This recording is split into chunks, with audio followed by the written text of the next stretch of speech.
The Tudors Dynasty Podcast. Hello and welcome back to the show. I'm your host, Rebecca Larson. And today, you guys, I am so excited to welcome to the show somebody that I've known a very long time, Susan Abernethy. Susan, welcome. Hi, Rebecca. Thanks for having me.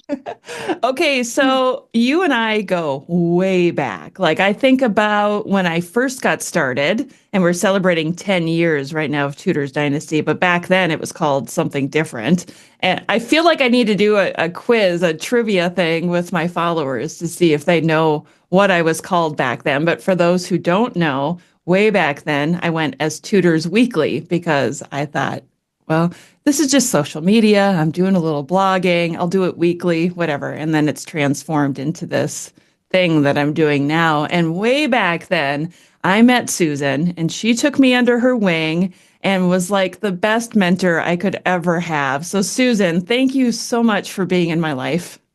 You're so welcome. I always try to encourage bloggers and that are trying to get out the history. Yeah, and you were so kind to me. And I think about you and Tony Riches. You two were really the first two to acknowledge me and what I was doing. And I think you guys saw something in me that I didn't even see at the time because I was just having a good time. hmm Well, I think that's what I saw. You were having a good time. Yeah, and now look at us. You have published a book. I've been doing this podcast for 8 years, and here we are sitting down together again to talk about a woman in history during Women's History Month. I'm so excited. Your book that just came out is called Charles II's Portuguese Queen. And if you don't know who that is, Susan, why don't you let everybody know who she is? Well, Catherine of Braganza was not even born a princess. She was actually born the daughter of one of the most powerful and rich dukes in Portugal. And by by some kind of fate, she ended up marrying the King of England, who was King Charles II. But what I really like about her is that with her marriage treaty, she brought the city of Bombay to England through the English East India Company, and with that, she brought in a lot of different items to England, and changed the way people live. And that was kind of her legacy. Yeah, I want to talk about her because she fascinates me. I feel like she is so underrated, isn't she? Yes, that's what I really found when I was looking into her, is that people think she was this weepy woman that kind of was depressed all the time because of Charles' infidelities. And it's really not true. She was very tough, actually.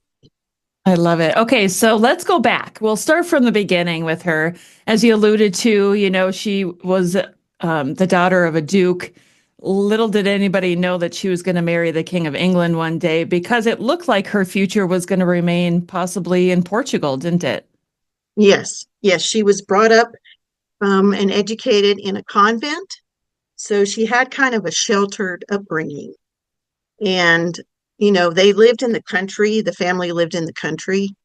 Um, and it wasn't until her father became King of Portugal that she actually moved to Lisbon and things changed for her. So, Yeah. Okay. So let's talk about maybe the politics of the world in her childhood and what things looked like, especially maybe if we're looking at Spain and Portugal together. mhm, And on this show, yes. we talk a lot about the Spanish monarchy, but this is a little bit different with how things looked in Catherine's life early on.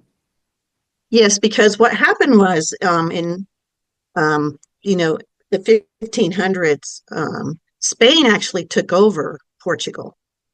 And Philip II, King Philip II of Spain, was actually the king of Portugal too. And so they had this combined monarchy. And it worked for a while, but then things got kind of tense. And the Spanish were kind of ignoring the Portuguese and, not appointing them to offices and things like that. And so there was a lot of turmoil and discord in the country. And some people decided that they wanted to return to the Portuguese monarchy.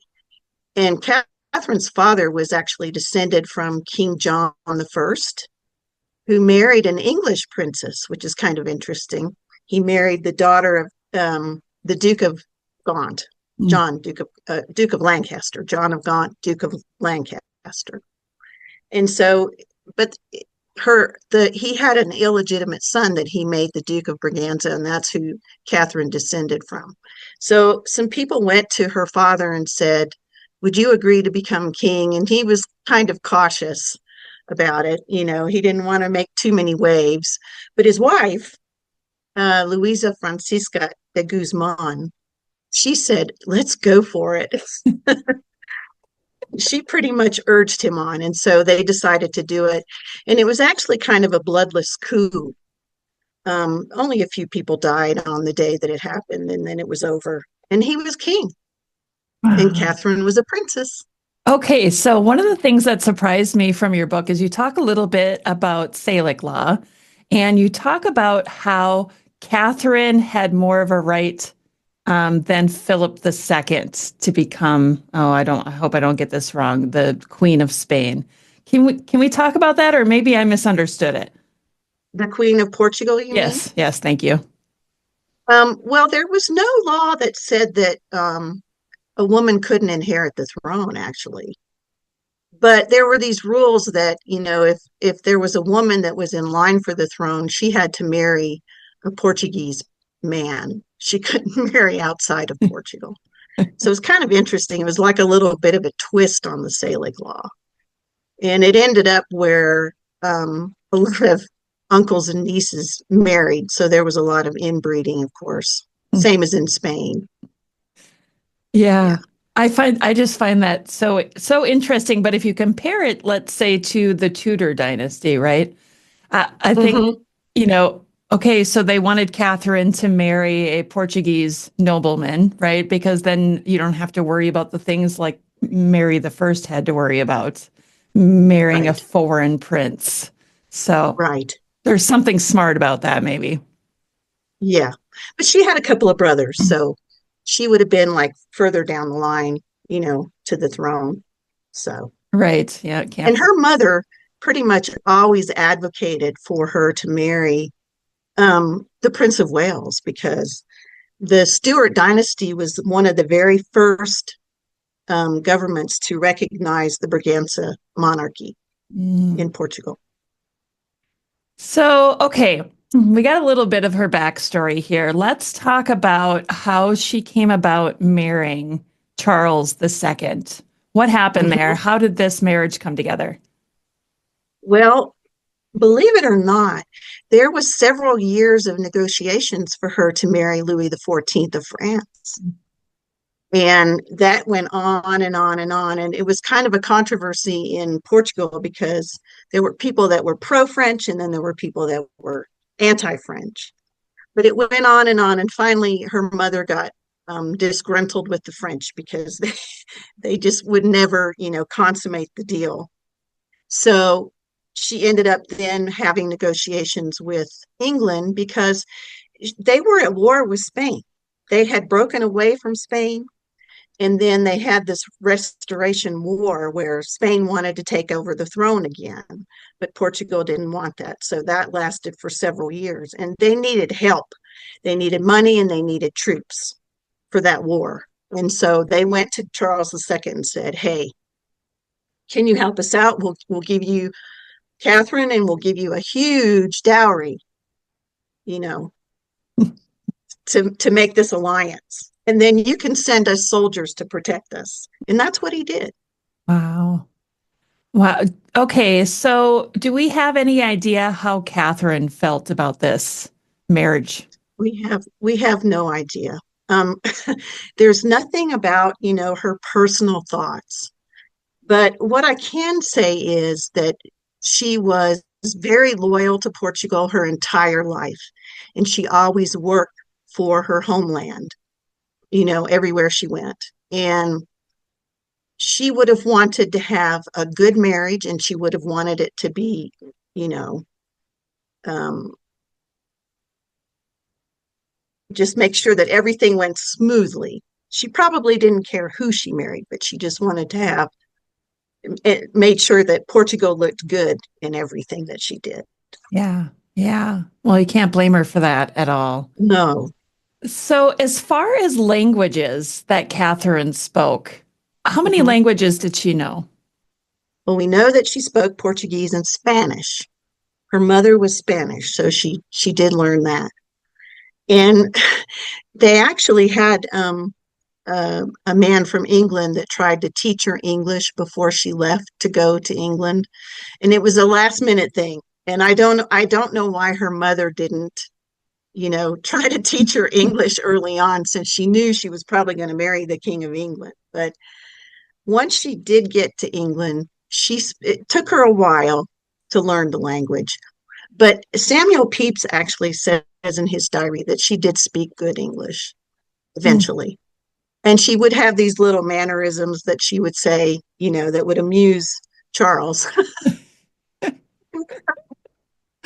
I think their story is so cute. And one of the things that I want to address that you kind of talk about in your book is her appearance, because it seems like in the Portuguese records that she was beautiful, she was attractive. And then when she comes to England, things kind of change a little bit when it comes to that. Can you talk about that a little bit? I can. I actually have an illustrated history of her life that has so many portraits of her. It's amazing. And in all of the portraits, she looks the same. So that has to be what she looked like. The most important feature that she had were her eyes. She had these big, beautiful brown eyes, and Charles even commented on that. And there's a portrait, it's actually on the cover of the book, that hangs over where she's buried in the monastery of St. Vincent de Fora in Lisbon, where she's dressed in this beautiful dress.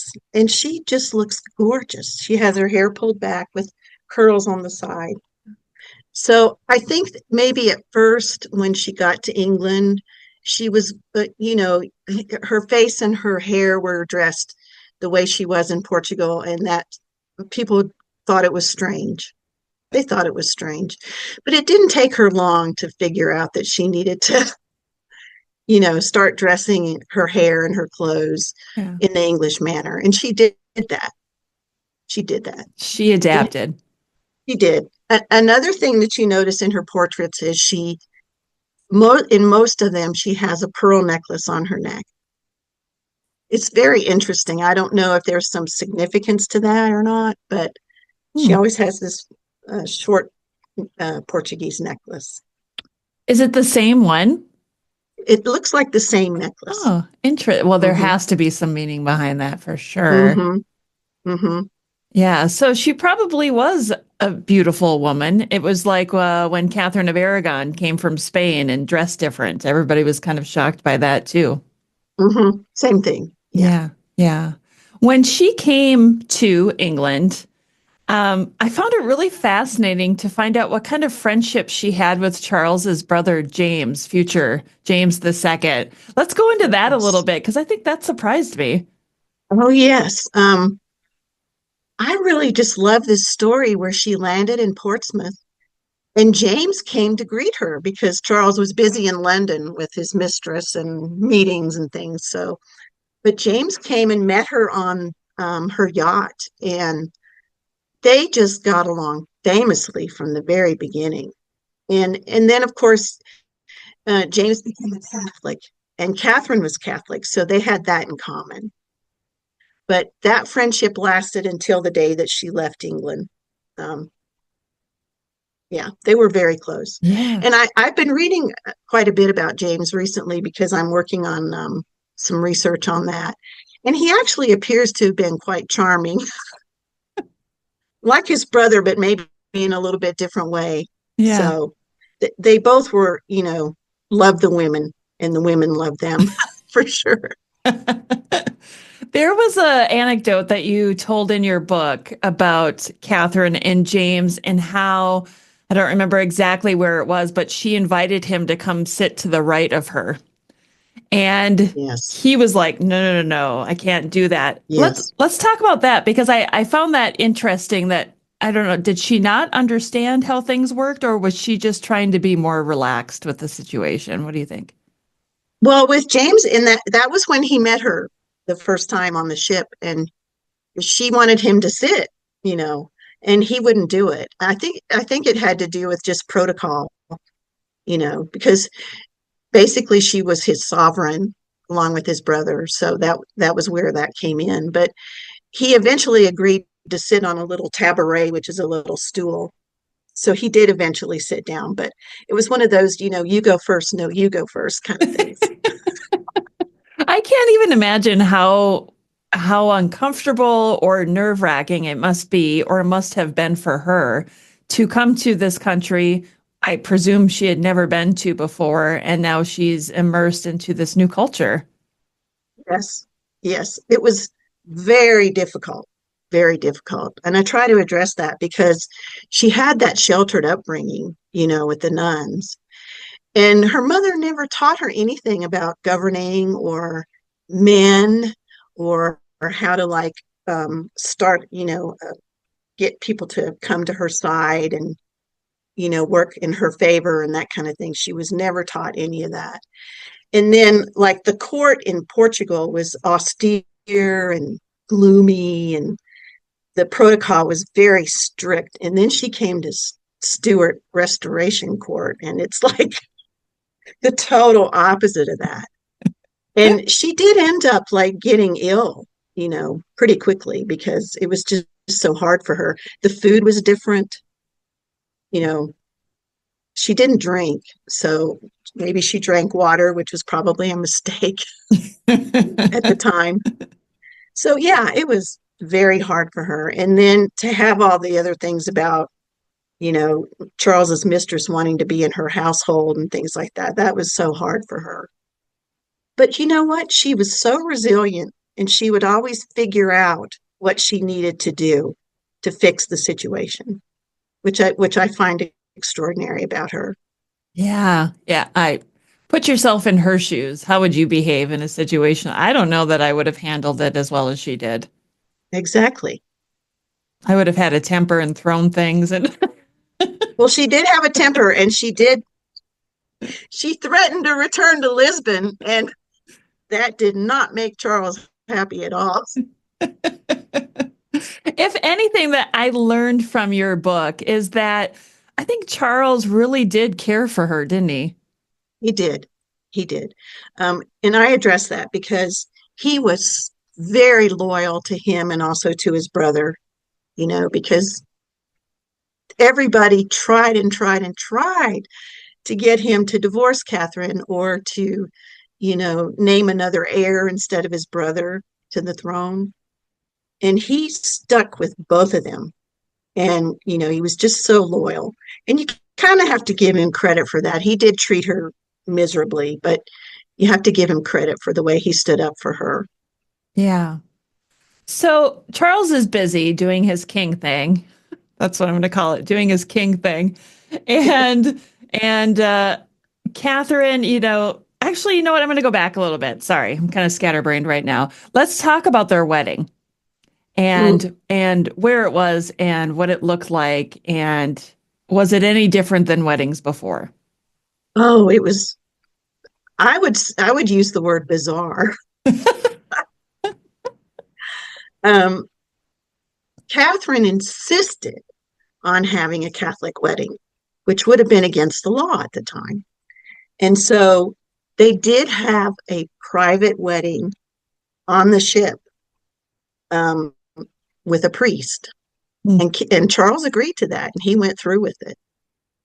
And then the chapel in Portsmouth had been damaged in the Civil War, and it had not been fixed, renovated. So what they did is they went to the governor's house, and they had this great hall, and they put a couple of thrones in there, and then they had the wedding there. And it wasn't really a wedding. They kind of read the treaty out, and Catherine approved of the treaty. And then I don't know, somebody must have just said, "You're married now," and they agreed to that. And then it was over, and it was like it's not like any other royal wedding you've ever seen before. Yeah, it sounds like it was just Well, kind of mostly because she would not go through a Protestant ceremony. She refused to do that. So that's what we ended up with. Wow. Wow. I love that. I love that she stuck to her guns and her Hmm. religious beliefs was like, nope, I'm not doing it. Not doing it that way. Well, okay, so they got married, but she never had a coronation, did she? She did not. Well, there were several reasons for that. She would not go through the Protestant ceremony of the coronation. The Portuguese kings never had a coronation. Um, they would be depicted in their paintings with a crown on the table beside them, but they would never have a crown on. So that was, and then Charles didn't want to have like a big ceremony, in London at the time because she was Catholic. So what they ended up doing was they had this huge parade on the River Thames, Hmm. and that was kind of her coronation, so to speak. And that was on her first entry into London after the wedding. I can't even imagine what that must have looked like. There were firsthand accounts, weren't there, that described the event? Yes, and there was also a Dutch artist named Dirk Stroop who did a bunch of engravings. And I have some pictures of that in the book, but he did engravings of all the ships on the Thames, for the celebration. Oh, I can't even imagine. It must have been absolutely spectacular. Like a huge parade that we would have here nowadays, but totally glammed up, probably. Yes, on the water. Yes. Samuel Pepys actually has a description of it in his diary. Oh, so I'm gonna have to go check that out and see what he has Yeah. to say. Okay, so back to Charles is off kinging. That's my Yeah. technical term today. Charles is off kinging, and Catherine is now left to her own devices. What is she doing as queen consort? Well, it was very interesting because her mother-in-law, Queen Henrietta Maria, came over to visit and meet her. And I believe that was kind of a pivotal point in Catherine's life because I think they sat down and had a lot of talks together. And and Henrietta kind of told her, look, Charles is going to have mistresses. That's just the way it is. You need to live with that. She also told her about Mary Ward and her sisters who wanted to teach women the way the Jesuits taught. Mm. They have an education system similar to that for women. And she also would have what they called circles. I'm so Um, glad you're talking about this. yes, because this is what Henrietta did. She would have these circles in the evenings where people could come, anybody could come, and they would sit around in her rooms and talk. And they could talk about anything. They could gossip or talk politics or whatever. And Catherine saw this when she was there, and she would end up adopting that same plan. And so she would do that in her rooms at Whitehall. And everybody came. Charles would come, James, all the noblemen, people that worked in the palace could come. Anyone could come. They would play cards, talk. It was great. And so another thing she would do is she would stage musicals, have music presentations, um, ballets, things like that. She was really big on that. Mm. She really found a way to incorporate herself, didn't she? She did. Another thing she did that I really loved was she didn't know how to dance. She had no idea how to dance, and that was a really big part of the Restoration Court.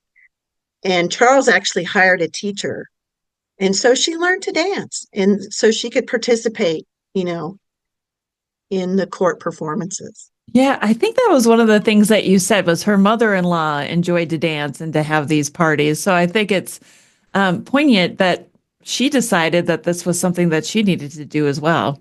Right. Charles even told her, you should do like my mother does. Mm. Another one of those guys with their mothers put up on a pedestal, right? Right. But she listened, and had the wherewithal to do it. So Yeah, she seemed to have a really good relationship with Henrietta Maria. she And did. I mean, you can't ask for more as a mother-in-law, and to have somebody like her in her corner supporting her and trying to Hmm. help her along, I think was fantastic for Catherine. That helped a lot. Yeah. Yes, Did Catherine have any women in her household that she was particularly close with that you know of? she did. There was a woman that was the Countess of Penalva. She was the sister of the ambassador who had negotiated her marriage treaty, and she kept her with her forever. And she was a much older lady, and she ended up going blind, Oh, but she always had her on her payroll as long as she was alive. Charles sent all of her Portuguese servants away. When she threatened to return to Lisbon, he sent them all away. So she was one of the Portuguese women that she kept with her. Another woman that she was very close with was Frances Stuart. And this was someone that came over to England with Henrietta Maria. And Charles actually fell in love with Frances and did everything in his power to get her to go to bed with him. And she never did. She never did. And she remained loyal to Catherine because she ended up wanting to marry the Duke of Richmond, or they may have even secretly married. And then when Charles found out about it, he was furious. But she went to Catherine and said, "Would you please plead my case with the king?" And Catherine did. And Francis was Catholic also, so they were very close. I love that story in your book too. I remember reading that and seeing it seemed like I found some parallels with Anne Boleyn, right? Like saying she Hmm. wouldn't sleep with him and all of that. But the fact that Frances wanted to get married and found love and wanted to have this man in her life who could take care of her and give her all the things, you can't blame her for wanting that. No. And the fact that Catherine was willing to go to bat for her and that Charles finally relented and allowed this to Hmm. happen, I think is great. But he never really forgot about her, did he? He did not. Like even after that, even after she was married, he still was pursuing her. Was it her in your book that you said Charles was witness climbing a wall to go see Francis? Yes, at Somerset House. Yep, that's it. I, I think Charles II just really liked women. He really did. I believe that he was probably just so charming. I mean, and had that charisma, and women just fell for him. Yeah, yeah. Well, Catherine certainly fell for him. Oh, the minute she met him, she was in love with him. She probably was in love with him before she even left Portugal because, he was writing her letters and yeah. He's one of those people that maybe I'd want to go back in time just for a few hours to be a fly on the wall and just witness maybe what he was like, what his personality was like. Yes. Yes. I mean, it had to have been more than him just being king, that these women were interested in him as well. Mm-hmm. And Mm-hmm. all the actresses. Oh, I know. Nell Gwynn. Yes. And, of course, when it comes to Catherine of Braganza, I don't want to focus on Charles II and his mistresses, but that was such a huge part of her life, navigating that whole thing and figuring out how to still be the best queen that she can and to also continue to try to give him an heir. And I think that is the part of her story that breaks my heart the most is that she Mm-hmm. tried. Do you know how many miscarriages she had? Well, we know for certain, we have historical record that she did have one miscarriage. Okay. After that, Charles writes to his sister, and there are two other occasions where he mentions that she may have been pregnant, but there's nothing from the doctors or anything. So we don't know if she suspected and then she wasn't, or did she really have a miscarriage? So I would say three, maybe four times, Yeah. probably. Oh, that poor thing. Like she knew it was her duty, right? She did. Oh, and she tried everything. And I think Charles saw that. He knew that she tried everything, everything possible to have a child. Yeah, let's go into that. What does that mean when we say she tried everything? Where did she go? Who did she reach out to? Well, she probably visited shrines and things like that, um, because she was Catholic. So definitely she would have done that. But the biggest thing was she went to Bath several times and did the baths. And I have a description. I found this description of what a woman would go through when she went to the baths. And I put it in the appendix. It's very interesting. Like they Mm. would go in with a long robe on and, walk into the water, and then they would kind of float around, and they'd have a tray beside them with tea. And Oh, mm, I mean, it's very interesting. And then someone would hold up a curtain when they got out so they couldn't be seen. Yeah. And I don't, of course, it wasn't that effective, but, yeah. you know, Sounds like a spa day she had.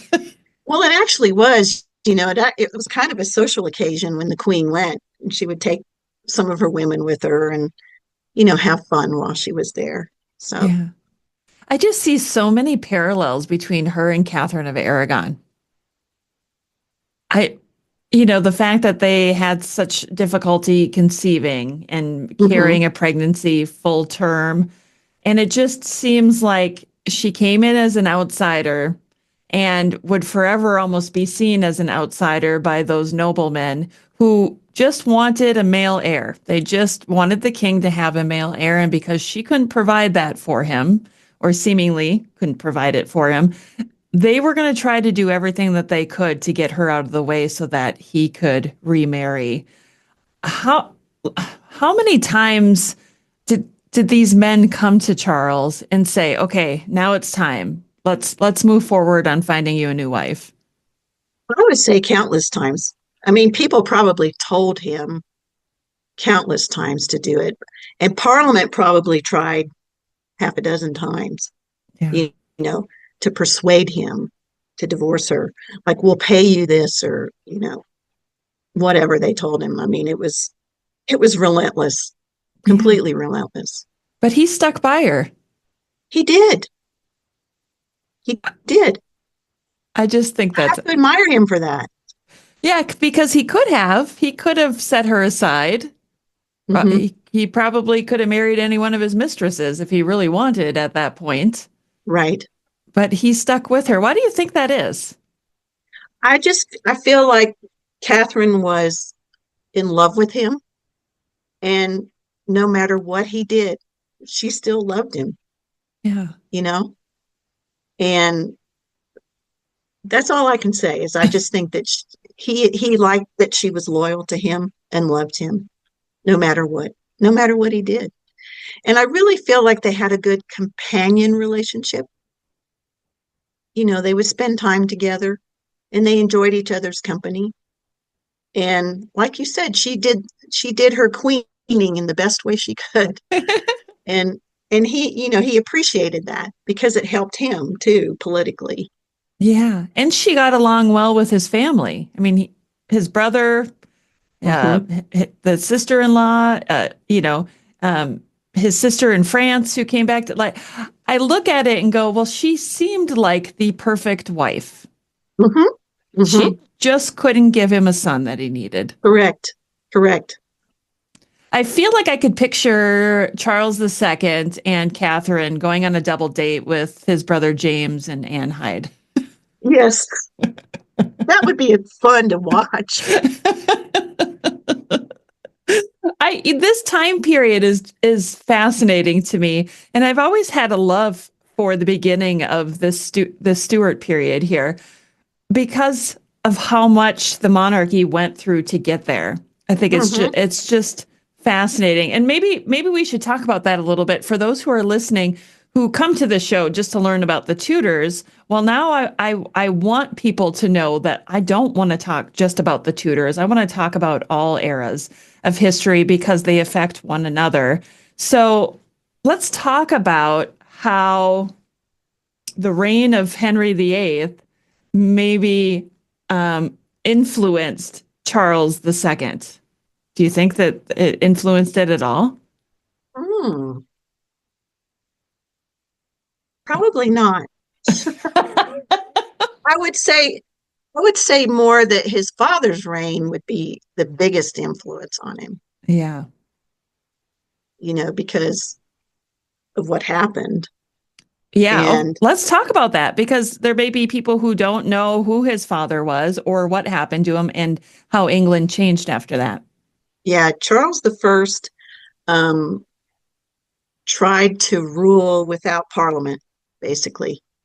And Parliament was not going to have anything to do with that.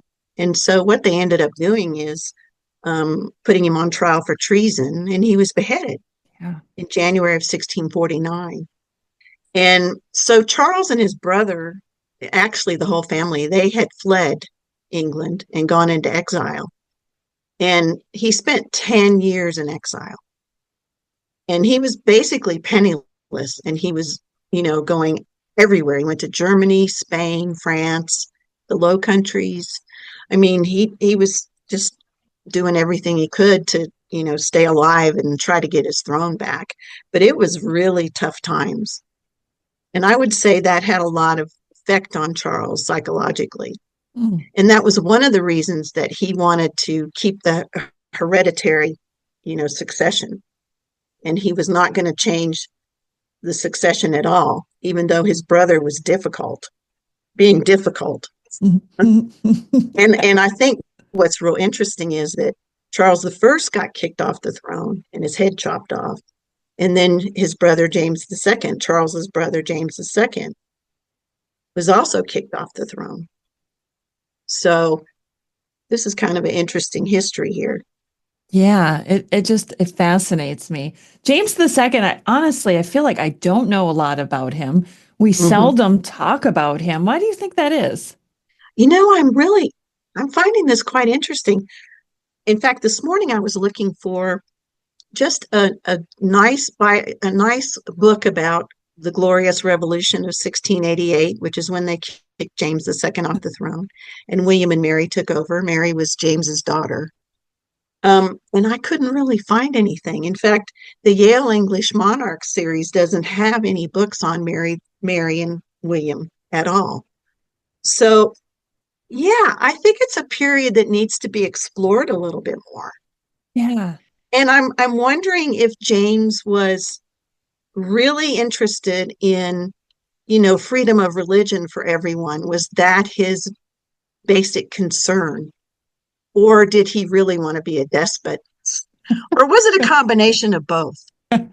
Yeah. So he did not have the political chops of his brother Charles, Mm. because Charles was able to navigate that whole political situation where they tried to get him to divorce his wife. They tried to get him to name another heir other than James, to take the throne after he died. So Charles was really good at navigating that situation. And he ended up, he kind of ruled without parliament the way his father wanted to, in a way. And the only way he could do that was because he was taking money from Louis XIV of France. Mm. He didn't have to go to Parliament to ask for money because Louis was paying him.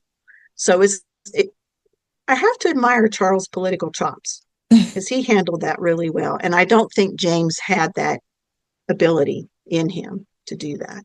Yeah. Let's talk about his sister. I think they called her Minette. Minette. Mm-hmm. Minette. Okay. See, I was trying Mm-hmm. to throw a little French in there or something. I don't know. What do I know? The only other language I speak is German, which is pretty much useless here.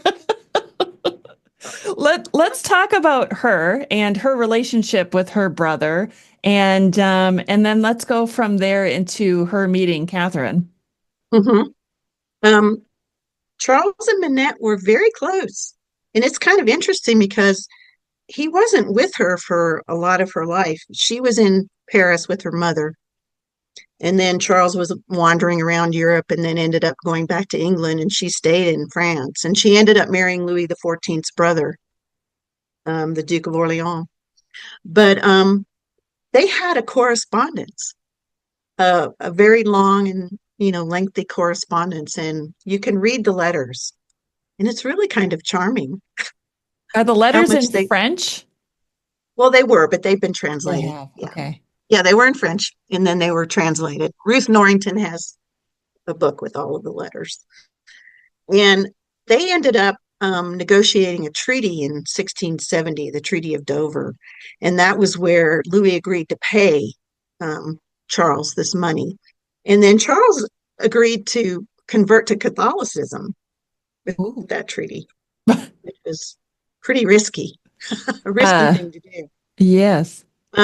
And so they had a meeting in Dover, and Minette came over, and that's when Catherine met her. And Yes. and Minette really loved Catherine. She thought she was great.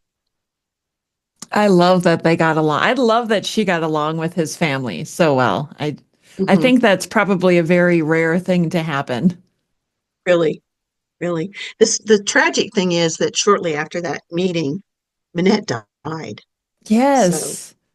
yeah, Yeah. Let's talk about that because I was fascinated about that when I got to the part in the book where you mentioned that she fell ill and died. And did she really say that she thought she was poisoned? she did. She did.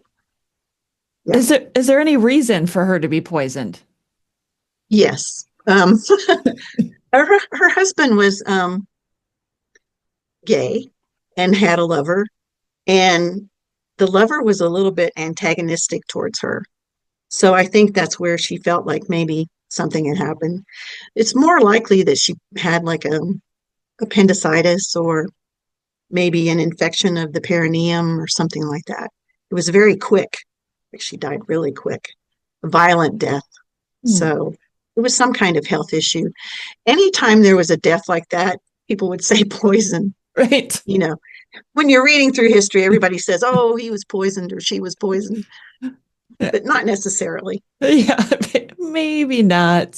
So Yeah, I'm curious. Did you watch the TV series Versailles? I did not. I feel like that's the only information that I have on her life, and some of it Yeah, seems to be similar to what you're saying. I just know it's probably a little. I'm sure there's little fabrications and embellishments in the TV series. I'm sure it was dramatized, but if you look at it, it's kind of a dramatic story.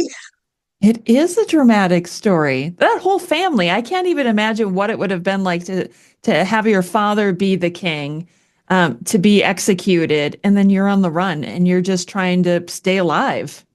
Exactly. That had to have been really difficult.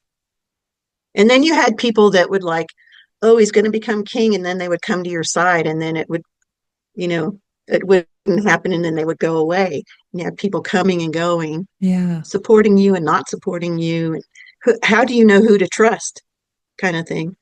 That would be really difficult. It makes me wonder if that's part of the reason why Charles II loved women so much. I think maybe he knew life was fleeting.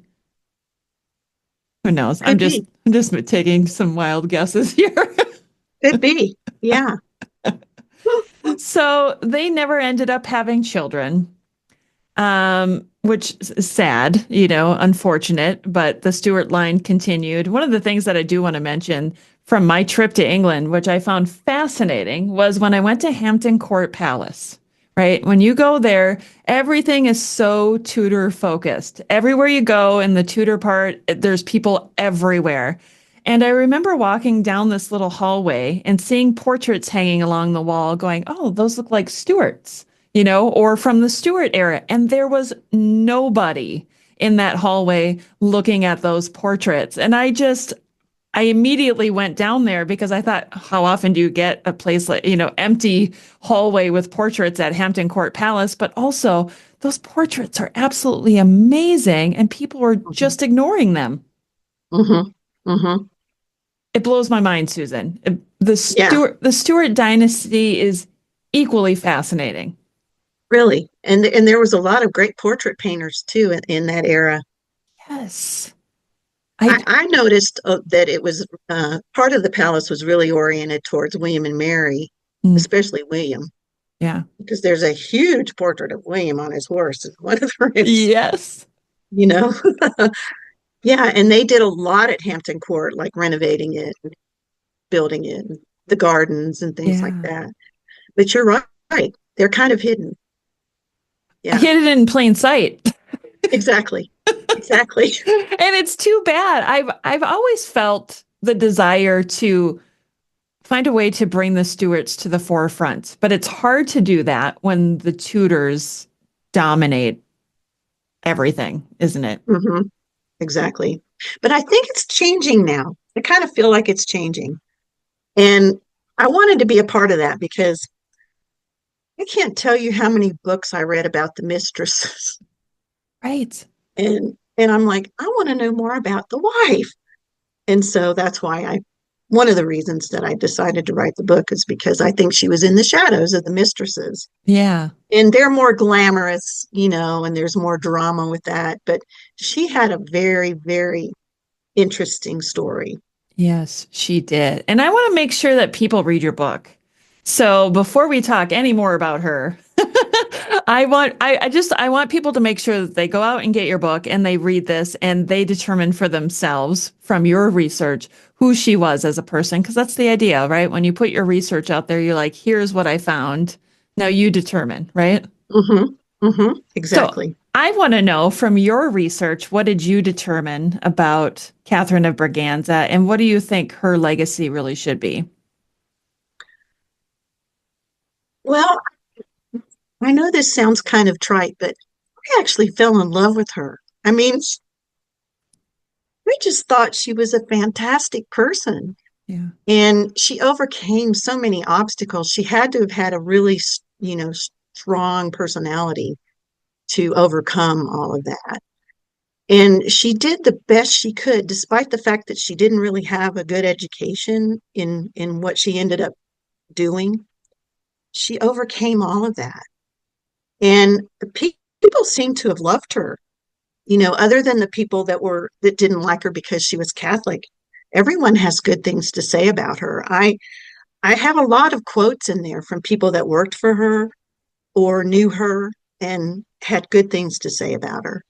And then, like when she went back to Portugal, she ruled the country. She Yes. basically ruled the country on her own, which is a fantastic story. She followed in the footsteps of her mother. Her mother did the same thing. She was regent for her brothers for several years. And so she learned all these lessons. I think she learned lessons from her mother. She learned lessons from her mother-in-law. And she took those and she arose above the occasion and did very well. I'm so glad that you mentioned that she went back to Portugal because, of course, there's always so much to talk about. And in my notes, I had made a little comment that I wanted to mention what she did after Charles died, and then I completely forgot. So I'm glad that Hmm. you brought that up because I think it is quite amazing. Not very many queen consorts returned to their home country, did they? That's correct. She's one of the very few that did. And actually, in her marriage treaty, that marriage treaty is amazing. There's an appendix in the book with the treaty, and she followed that treaty to the T her entire life. She would not let anyone get away with anything that was against that treaty. Oh, I love But it. in the treaty, it said she was allowed to return to her homeland if her husband predeceased her. So that's what she did, and it took her several years. She had to beg and beg and beg her brother and James II and eventually William, because she needed ships. Hmm. She needed ships to go back, and she needed permission from her brother to return. So it took her a long time. And that's another thing you have to admire about her, too. She was determined to go back, and she did. And then once she did, her brother was not well and needed her help. And the Portuguese were drawn into the War of the Spanish Succession. Mhm. And so when she was regent during wartime. Even more amazing. Yes. More parallels to Catherine of Aragon, too, right? Right. Exactly. I just love this. I love her story. And your book is so well written and researched, Susan. I know you've put years into this. I mean, I'm trying to remember when I came to Colorado many years ago for work and we hung out. I think back then you were working on the book, weren't you? I was. Hmm. Yeah, and that was probably almost 5 years ago. Yes. probably started about 6 years ago doing the research. Yeah. So yeah, That was yep, the night that we closed down that restaurant. we did. We stayed past closing time.